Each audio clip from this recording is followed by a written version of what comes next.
I want to give you some instructional strategies as we go through this. This slide actually comes from a book called Qualities of Effective Teachers. It's written by James Strong.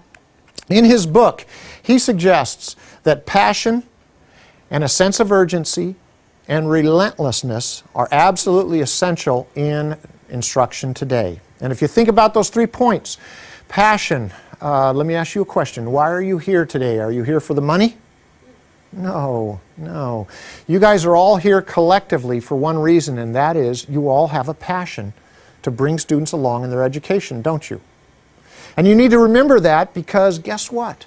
Every day something attempts to rob us of our passion. Have you noticed that? It's kind of a definition of life sometimes. So we need to keep our passion in front of us. Remember, this is why we are here. Sense of urgency, very simply, time is short. Instruction time is getting shorter in your classroom. You have noticed that, yes? Every year there are increased demands placed upon you by this district. These demands start to carve into instruction time, don't they? You need to recognize that. You need to have a sense of urgency. You need to communicate to your students a sense of urgency. Class, we're getting right into the direct instruction. We don't have time to mess around. Here we go. The third one is relentlessness, and that's very simple. That is that every student can learn. Do you believe that? Excellent. Well, let me suggest to you that whether you believe it or not doesn't change the fact that it's true. I really personally don't care what the socioeconomic background is of a student, what their current home life is. When they set foot into your classroom, you can affect change by the instructional strategies you implement to bring them more fully along in their education. And so you focus on what you can control. Now, can you control the fact that time is getting short? No. No, you can't. No matter how much we try, we can't control that. So I would suggest to you, think in terms of quit complaining about that. That's just the way it is. The best quote I got out of reading the book is right here where he says, instructional strategies have nearly as much influence on student learning as student aptitude. Now let me put that in a way that I personally understand better. As important as the knowledge base is that your students have when they set foot into your classroom, as important as that is, equal to that is the instructional strategies that you implement to bring them more fully along in their education. Now, lecturing often overloads and overwhelms. Are we in a lecture format right now? No. Yes, we are actually. Sorry, we are, but I'm saying the classroom. No, I'm saying right now, are we in a lecture format? Yes. And the answer is yes. Do you know what the studies show on average, and remember, you're smart. What the studies show on average, the percent of what I say to you, you are going to retain. On average, humans retain 10% of what is said at them. A good friend of mine is a teacher, and he once told me, he said, you know, Bob, I really think that for me, teaching is a lot like trying to fill Coke bottles from across the room using a hose. You know, you can kind of picture that in your head. He told me that. The first thing I did was make a mental image in there and remember it. You know, he said, the Coke bottles are always moving. It's all the way across the room. I can't tell what's getting in and what's going out to the side. Do you feel that way sometimes as a teacher? So active participation by the students is key. And your questions during direct instruction, I call them the VIQs, the very important questions. They need to be prepared carefully in advance. Now remember, hypothetically, today's lesson of the day is coins. What are the very important questions I need to ask to get my students into the story? That's really the best way humans have learned throughout civilizations, throughout history, is by story. Make it come alive. How do you tell the difference between coins? Does size determine value? No, because nickel's currently larger than a dime. Does texture determine value? Well, kind of, because the higher value coins have a rough edge, whereas the lower values have a smooth edge currently. So on and so forth. So the VIQs should be prepared carefully in advance. You want to use pre- and post organizers. I think everybody's familiar with the KWLs, yes? The acronym for what we know, what we want to know, and then at the end, assessing what we have learned, okay? That can play out in your classroom as easily as implementing this sentence in your own words. Remember that we have, now we are going to.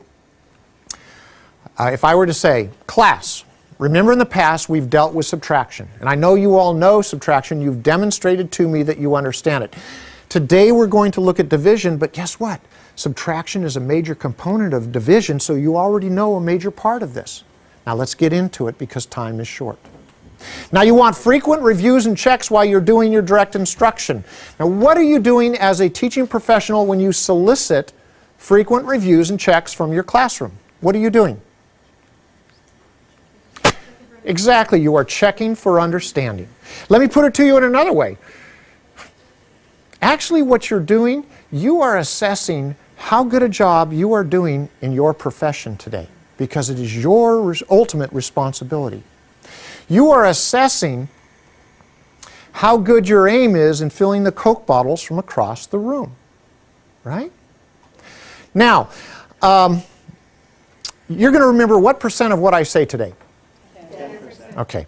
If that is true, whose responsibility is it that the 10% that you retain is somewhat corralled in your brain? Do you understand the question? Absolutely. It is my responsibility as the current teacher in this environment. The same is true for you in your classroom. One of the things I have learned, I've done this presentation a number of times, one of the things I've learned, and I've learned it from my great teacher, which is my son James. I have learned that if I continue on at this point, I have blown it with you, and let me take a brief moment to explain this. You're going to remember 10% of what I present, correct? Because of that, I'm going to use 3 metaphors in this time we're together, because I figure you'll remember the metaphor and then remember what it stands for, and you can take it and use it in your classroom. Now, the first metaphor has gone by. Does anybody know what it is? Right, it's the Coke bottle. Okay? What does it stand for? Okay, it's a little shaky on what the understanding is. The reason I'm using that is it communicates the difficult job of a teacher in trying to fill a Coke bottle from across the room is similar to trying to assess what informationally is getting into my student versus what's just going to the side. Where I have blown it with you right now is if I really want you to retain the 3 metaphors, I, at this point, have assumed that you all learn the way that I learn. Remember what I said when my friend presented this analogy to me? I said I made a mental image of my brain. Okay, the mistake I made is I assumed that's the way you all learn, but the reality is some of you don't learn that way, right? Some of you are visual learners. And if you have a classroom where you have some visual learners, then obviously you need some visuals. So there is your students. And your job from all the way over here is to fill the Coke bottle. Now, if you have a bunch of manipulative learners, you're going to have to drink a lot of Coke and then bring in the empty bottles into your classroom.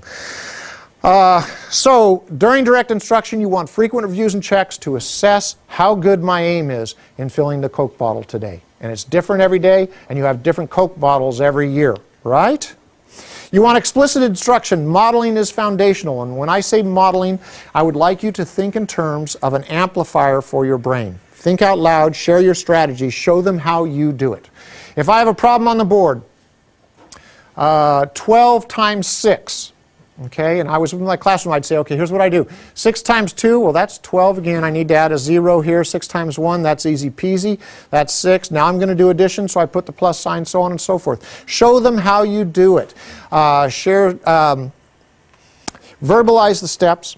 You want to use overheads, whiteboards, manipulatives. Make the subject matter come alive. If you are using us as a supplement, we are suggesting 10 minutes spent on the lesson of the day. It's very rapid-paced instruction. It's not intended for the students to get it the first time it's presented to them because the brain works better exposure to concepts multiple times over time. On average, we as humans need to be exposed to a concept 7 times over time before it begins to develop in long-term memory. And that's what our curriculum is all about. You may want to post the objective up on the board. We have the objective right here. You may want to write, today my students will be able to recognize coins, quarters, so on and so forth.